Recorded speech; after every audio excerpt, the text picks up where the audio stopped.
Pan India cinema సాక్షాత్తు Andhra Pradesh deputy chief minister Pawan Kalyan గారు నటించిన హరిహర వీరమల్లు నిన్న రిలీజ్ అయింది. చాలా ఉత్కంఠతతో రాష్ట్ర ప్రజానీకమే కాదు దేశ ప్రజానీకం కూడా ఎదురు చూశారు. ఈ సినిమా సక్సెస్ అవుతుందా ఫ్లాప్ అవుతుందా అనేది అందరూ ఎదురు చూసినటువంటి అంశం. దీనికి ప్రధానమైన కారణం ఏంటంటే చాలా రోజుల తర్వాత పవన్ కళ్యాణ్ గారి సినిమా రావటం. అంటే బ్రో సినిమా తర్వాత సుమారుగా 2 సంవత్సరాలు అయింది. ఆ సినిమా తర్వాత ఇవాళ హరిహర వీరమల్లు రిలీజ్ అవుతుంది. చాలా పెద్ద గ్యాప్తో రిలీజ్ అవుతున్నటువంటి చిత్రం కాబట్టి ఇది ఎలా ఉంటుంది, ఇది విజయవంతం అవుతుందా కాదా అనేది ఉత్కంఠతో ఎదురు చూసినటువంటి అంశం. ఇంకొక అంశం ఏంటంటే ఈ సినిమా విజయవంతం కావాలని అందరూ కోరుకున్నారు. నేను కూడా ట్వీట్ చేశాను, పవన్ కళ్యాణ్ గారి Harihara Veeramallu super duper hit అయి కనక వర్షం కురిపించాలని కోరుకున్నాను అని ట్వీట్ చేశాను. దీని మీద చాలామంది విమర్శలు చేశారు, కొంతమంది పొగిడారు, ఒక చర్చ జరిగింది. దీనికి ప్రధానమైన కారణం ఏంటంటే పవన్ కళ్యాణ్ గారు మా రాజకీయ ప్రత్యర్థి, ఒక విధంగా రాజకీయంగా శత్రుత్వం కలిగినటువంటి వ్యక్తి. ఆయన సినిమా విజయవంతం కావాలని అంబటి రాంబాబు గారు కోరుకోవటం ఏమిటి అనేది చాలామంది ప్రశ్న. నేను ఒక విషయాన్ని చాలా స్పష్టంగా ఈ సందర్భంగా చెప్పదలుచుకున్నాను.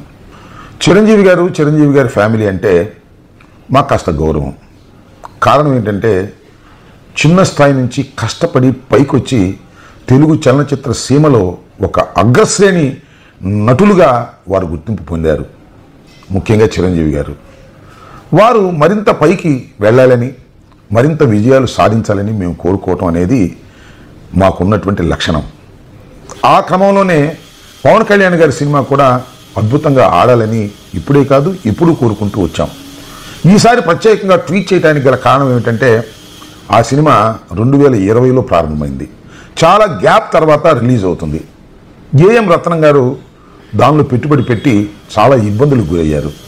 పవన్ కళ్యాణ్ గారు ఖాళీ లేక కాల్ షీట్లు ఇవ్వక చిత్రం సకాలంలో పూర్తి కాలేదు. 20 నుంచి 25 వరకు 5 సంవత్సరాల పాటు ఆ సినిమా రిలీజ్ కాకోకుండా ఉండిపోయింది. అందువల్ల అవుట్డేట్ అయిపోతుందనేటువంటి భయం కూడా చాలా మందిలో ఉంది. ఏఎం రత్నం గారు ముందుగా ఈ చిత్రాన్ని క్రిష్కి డైరెక్టర్గా ఇచ్చారు. ఆయన కూడా 5 సంవత్సరాలు అయ్యేసరికి ఉండలేక వెళ్ళిపోయాడు. చివరికి జ్యోతి కృష్ణని వాళ్ళ అబ్బాయి, ఆయన కూడా డైరెక్టరే, ఆయన చేత డైరెక్ట్ చేయించుకుని ఎట్టకేలకు చిట్ట చివరకు సినిమా రిలీజ్ చేసుకున్నారు. ఈ సందర్భంగా నేను గతంలో ఒక వీడియో కూడా చేశాను. పవన్ కళ్యాణ్ గారు రాజకీయ బిజీలో పడి ఉన్న చిత్రాలను పూర్తి చేయటం లేదు, అందువల్ల నిర్మాతలు తీవ్రంగా నష్టపోతున్నారు, కాబట్టి తక్షణమే మీరు పూర్తి చేయటం మంచిది అని ఒక సలహా కూడా నేను ఇవ్వటం జరిగింది. ఆ వీడియో కావాలంటే మరొకసారి చూసుకోండి. ఇదే కాదు, ఓజీ ఉంది, దానితో పాటు వస్తాద్ భగత్ సింగ్, ఈ 2 కూడా ఉన్నాయి. ఇవి అవుట్డేట్ అయిపోతున్నటువంటి సందర్భం. ఇలాంటి క్లిష్ట పరిస్థితుల్లో ఏఎం రత్నం గారికి కనకవర్షం కురవాలని నేను కోరుకున్నాను. కనకవర్షం కురవాలని కోరుకున్నానంటే అధికార దుర్వినియోగాన్ని చేసి అడ్డగోలుగా జీవోలు ఇప్పించుకుని తద్వారా ప్రజల దగ్గర నుంచి డబ్బు కాజేయాలనేది నా ఉద్దేశం కాదు. ఇవాళ పవన్ కళ్యాణ్ గారు కూడా చేసింది అదే, అడ్డగోలుగా జీవోలు ఇష్యూ చేయించుకున్నారు. ముఖ్యంగా ఆంధ్రప్రదేశ్ ప్రభుత్వం చేత. ఆంధ్రప్రదేశ్ ప్రభుత్వం అంటే ఆయన ప్రభుత్వమే. ఒక్కొక్క టిక్కెట్కి 600 రూపాయలు పెంచుకునేటటువంటి కార్యక్రమం. ఆ విధంగా జీవో ఇష్యూ చేసిన ఆంధ్రప్రదేశ్ ప్రభుత్వం అంటే ఏంటండి నాకు అర్థం కాలేదు. ఒక సినిమా మొదటి రోజు చూడాలి అంటే 750 రూపాయలు పెట్టి థియేటర్కి వెళ్ళాలి. ఒక ఫ్యామిలీ 750 రూపాయలు పెట్టి థియేటర్కి వెళ్ళాలంటే 4 వెళ్ళాలంటే ఎంత అవుతుంది? ఈ విధంగా దోపిడీ చేసే కార్యక్రమాన్ని పవన్ కళ్యాణ్ గారే సాక్షాత్తు చేయటం ధర్మమేనా? సినిమా బాగుంటే ఏ రేటు ఉన్నా ఆడుతుంది అనేది అందరికీ తెలిసినటువంటి సత్యం. ఇది నేను చెప్పినటువంటి అంశం కాదు. నారాయణమూర్తి గారు ఒక చిన్న నిర్మాత, దర్శకుడు, ఆయన చెప్పాడు, సినిమా బాగుంటే ఆడుతుంది, బాగోపోతే రేటు పెట్టినా ఆడదు, రేటు పెట్టకపోయినా ఆడదు అనేది ఒక నగ్న సత్యం సినిమా ఫీల్డ్లో. నా విజ్ఞప్తి, నాకు ట్యాక్స్ ఫ్రీ వద్దు, ఏమొద్దండి, నా గవర్నమెంట్ సైడ్ నుంచి ఏ సహకారం వద్దండి ప్లీజ్. నేను కోరుకునేది ఏంటంటే దయచేసి మీరు ప్రమోట్ చేయండి సినిమాని. నా సినిమా చెప్పండి, సినిమా జనాలకు వెళ్ళి చేయండి, జనాన్ని చూడమని చెప్పండి. ఏమాత్రం సినిమా బాగుంటే జనాన్ని కనెక్ట్ అయితే సినిమా సక్సెస్ అవుతుంది. ఐ హెల్ప్ చేయండి, దట్స్ వాట్ ఐ వాంట్. కానీ మొదటి రోజునే ప్రజల దగ్గర నుంచి డబ్బులు సక్సెస్ చేయాలి అనేటువంటి భావనతో ఇలాంటి జీవోలు ఇష్యూ చేసి అధికారాన్ని దుర్వినియోగం చేశారు పవన్ కళ్యాణ్ గారు అని అంట. ఇది తప్ప కాదు. ఒకసారి ఆలోచించండి. ముఖ్యంగా పవన్ కళ్యాణ్ గారు కూడా ఆలోచించండి. ఇంతటితో ఆగల పవన్ కళ్యాణ్ గారు రేవంత్ రెడ్డి గారి మీద కూడా ఇన్ఫ్లుయెన్స్ చేశారు. రేవంత్ రెడ్డి గారు ఒకానొక సందర్భంలో ముఖ్యంగా పుష్ప సినిమాకు జరిగినటువంటి ఒక సంఘటన సందర్భంగా శాసనసభలో వివాదం అయితే ఏ విధంగా మాట్లాడారో మీ అందరికీ తెలుసు. ఇంకా బెనిఫిషియల్ ఉండవు, టిక్కెట్లు పెంచే ప్రశ్నే ఉండదు అని సాక్షాత్తు శాసనసభలో ప్రతిజ్ఞ చేసినటువంటి ఆ రాష్ట్ర ప్రభుత్వాన్ని, రేవంత్ రెడ్డి గారిని కూడా చంద్రబాబు గారి ద్వారా ఇన్ఫ్లుయెన్స్ చేసి రేట్లు పెంచేశారు. భయంకరమైన రేట్లు పెంచేటటువంటి కార్యక్రమం చేసినటువంటి విషయం మీకు తెలుసు. आज स्पेशल प्रिविलेज मांगे तो ये सरकार में नहीं मिलने वाले, मैं जब तक मैं कुर्सी में रहता हूं तब तक नहीं देता हूं.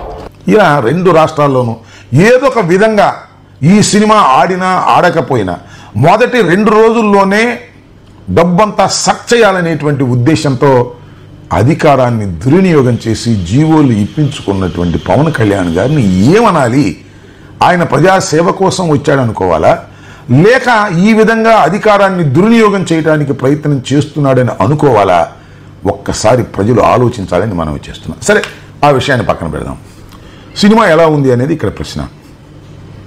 సినిమా అనుకున్నంత విజయాన్ని సాధించలేకపోయింది. ఒక విధంగా చెప్పాలంటే ఫ్లాప్కు అతి దగ్గరగా ఉంది. దానికి ప్రధానమైన కారణం ఈ 5 సంవత్సరాల పాటు ఆ సినిమా తీయటం, డైరెక్టర్లు మారటం.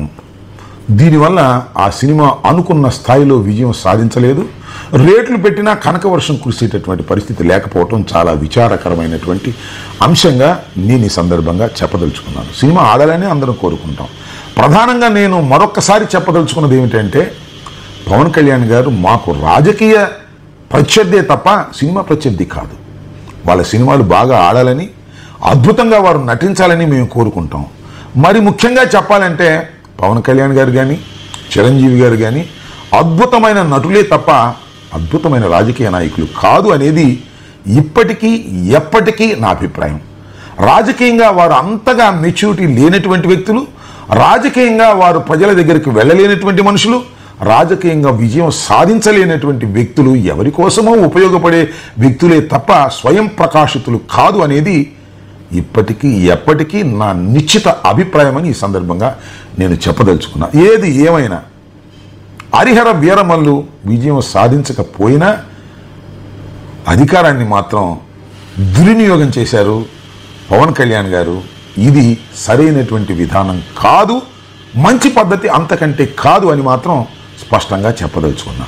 ఇంకా మిగిలి ఉన్నటువంటి 2 చిత్రాలు ఓజీ, ఉస్తాద్ భగత్ సింగ్, ఈ 2 సాధ్యమైనంత తొందరలో రిలీజ్ అయ్యే విధంగా చేసి ఆ నిర్మాతల్ని సపోర్ట్ చేయండి, వాడిని కాపాడండి. ఫ్లాప్ అవుతాయో సెక్స్ అవుతాయో అది వేరే అంశం. ముందు వారు ఒక టెన్షన్ నుంచి రిలీజ్ అవుతారు. ఇంకా రాబోయే కాలంలో మీరు చిత్రాల్లో నటిస్తారా లేదా అది వేరే అంశం. కాబట్టి తక్షణమే మీరు ఆ 2 చిత్రాల్లో నటించి విడుదల అయ్యే విధంగా చేసి నిర్మాతలకు ఊరట కలిగించవలసిందిగా కోరుతున్నాను. అదేవిధంగా ఇంకొక అంశాన్ని కూడా చెప్పదలుచుకున్నాను. తణుకులో నిన్న సినిమా రిలీజ్ అవుతున్నటువంటి సందర్భాన్ని పురస్కరించుకొని మీ అభిమానులు మా నాగేశ్వరరావు గారు వ్యాన్ వెళుతుంటే ఆ వ్యాన్ మీద ఎక్కి తొక్కి గందరగోళం చేశారు. ఇలాంటి అంశాలను ఖండించండి, వారిని కంట్రోల్ చేయండి. చేయకపోతే మూల్యం మీరు చెల్లించాల్సినటువంటి పరిస్థితులు ఏర్పడతాయనే విషయాన్ని కూడా గుర్తుపెట్టుకోవాల్సిందిగా కోరుతూ సినిమా అంతగా విజయం సాధించలేనందుకు చింతిస్తూ సెలవు తీసుకుంటున్నాను. ధన్యవాదాలు.